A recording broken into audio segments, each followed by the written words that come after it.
북중러가 처음에 만난다라고 했을 때만 해도 트럼프가 국가 정상들끼리 뭐 그럴 수도 있는 거지라고 좀 낙관적인 태도를 보였었는데 이 전승절 기념행사가 끝난 뒤의 반응은 완전히 달라졌어요. 전승절이 열리기 하루 전엔 트럼프 대통령의 반응이 여유 있었습니다. 백악관 출입하는 기자가 물었어요. 전승절 회동을 미국에 대한 도전으로 보고 있습니까, 대통령님? 이라고 백악관 출입 기자가 묻자 트럼프 대통령이 굉장히 여유만만 전혀 아니다 라고 여유롭게 말했어요. You interpret that as a challenge to the US, and are you concerned at all about those countries No. being some sort of counterweight? Not at all. China needs us, and I have a very good relationship with President Xi, as you know.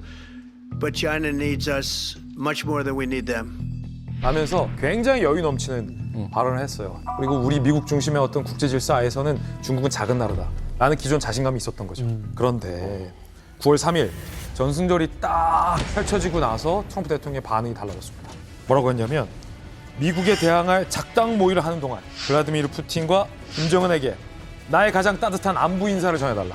전날까지만 해도 시진핑 나한테 별거 안 돼. 나 필요로 해 했는데 급해진 거죠. 사실 러시아 푸틴하고 트럼프 대통령의 관계가 그리 나쁘지만은 않아요. 전승절 행사하기 전에 알래스카에서 푸틴하고 트럼프 대통령이 만났잖아요. 그래서 우크라이나 전쟁은 어떻게 끝날 것인가에 대한 회담을 할 정도로 사이가 좋았고 김정은에 대해서는 트럼프 대통령이 항상 나보다 하나 아래인 애다 취급을 했기 때문에 트럼프 대통령 입장에서 자신감이 있었던 것도 사실이지만 이 전승절을 계기로 트럼프 대통령이 뭔가 긴장하고 있다.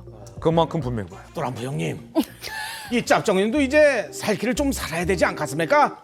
그래서 내래 안보는 우리 푸틴 형님과 경제는 이 시진핑 형님과 상부상조를 해야 될 것 같습니다. 줄여서 안러 경중. 우리 트럼프 형님 늦지 않았습니다. 빨리 이 짭정의 열차에 날래날래 타시라요. 그러면 그토록 원하시던 노벨 평화상을 받을 수 있습니다. 본인이 받으면 난 옆에 있는데 귀가 막 오라. 너무 통이 크니까 막 빅소리가 제 귀가 막. 이날 트럼프는 자기 SNS를 통해 가지고 중국의 전승절은 미군의 희생 덕분에 생긴 기념일이다 이렇게 발언을 했습니다. 이게 뭐예요?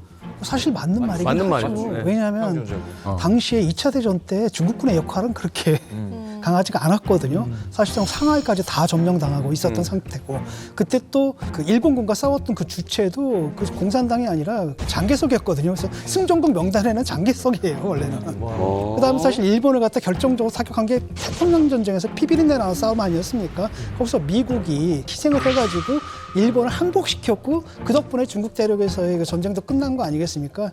그런데 이제 트럼프 입장에서는 한마디 그런 건 없고 마치 중국 공산당이 그 싸움을 이겨서 자기들이 승리한 것처럼 얘기했고 그것도 모자라가지고 무력 시위하는 게 나를 겨냥하고 있거든요. 굉장히 괘씸한 거죠. 그래서 이제 한마디로 너희들 힘으로 해방된 게 아니야. 너희들 우리가 해방시켜준 거야. 그 얘기를 하는 겁니다. 그래서 중국 정부의 그 이데올로기를 정면으로 공격한 거죠. 근데 진짜 약간 근본적으로 궁금한 질문이 있습니다. 사실 전승절이 도대체 어떤 날이길래 이렇게 큰 의미를 두는 겁니까? 궁금하시죠? 예. 8월 15일이 이제 일본이 패망을 한 날이잖아요. 근데 왜 9월 3일이 전승절일까 중국에서는? 예. 자, 그 답을 드리기 위해서 코너 속의 코너, 코석코라고 하죠. 거침없는 세계사 번외편 지금부터 들어가 보겠습니다.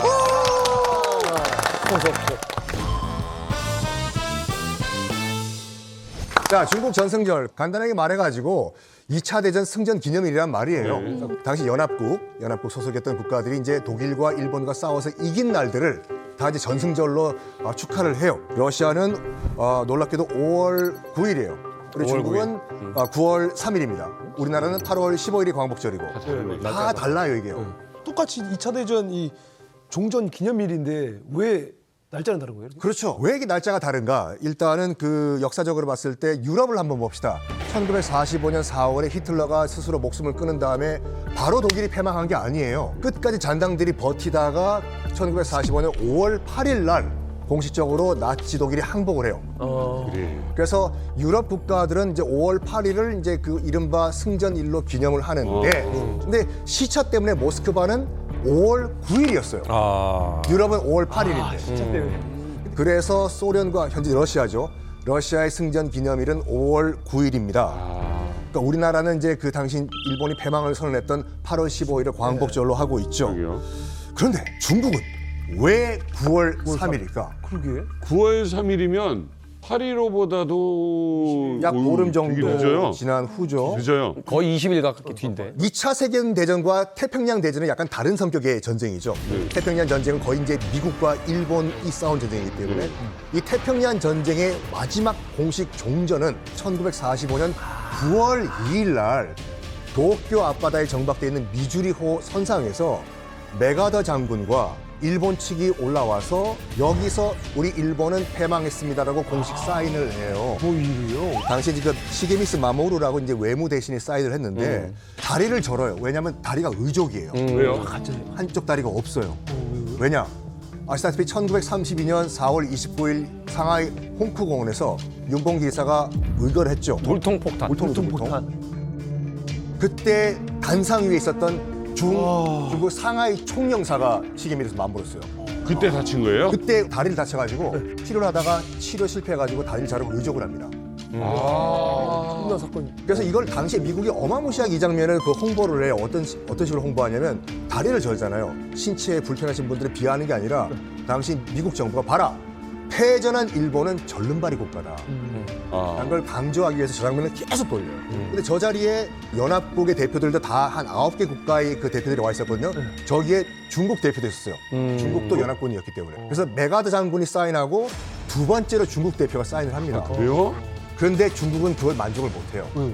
왜? 미국 배잖아요. 그래서 국민당 장개석 측에게 중국 측에서 항복 문서를 따로 전달합니다. 우리 일본 졌다고. 그럼 이걸 받은 거는 대만 쪽 그렇죠. 경계석 장개석 쪽. 장개석 쪽. 쪽이잖아요. 그렇죠. 그런데 중국도 원래는 8월 15일 우리가 똑같이 8월 15일을 전승절로 했어요. 진짜. 왜냐하면 9월 3일은 어쨌거나 국민당 정부에서 항복 문서를 받았어요. 그렇지. 자꾸 장개석이라는 인물이 떠오르잖아요. 그러다가 시진핑이 딱 집고 난 다음에 전승을 기념하고 있는 9월 3일도 대만의 명절이 아니라 아하. 이제는 중국의 역사다라고 해서 하나의 중국이다. 이래서 시진핑이 2014년부터 원래는 대만만 치렀던 9월 3일 전승절을 이제부터는 중화인민공화국도 9월 3일로 한다라고 선포를 해버린 거예요. 아이 묘하다.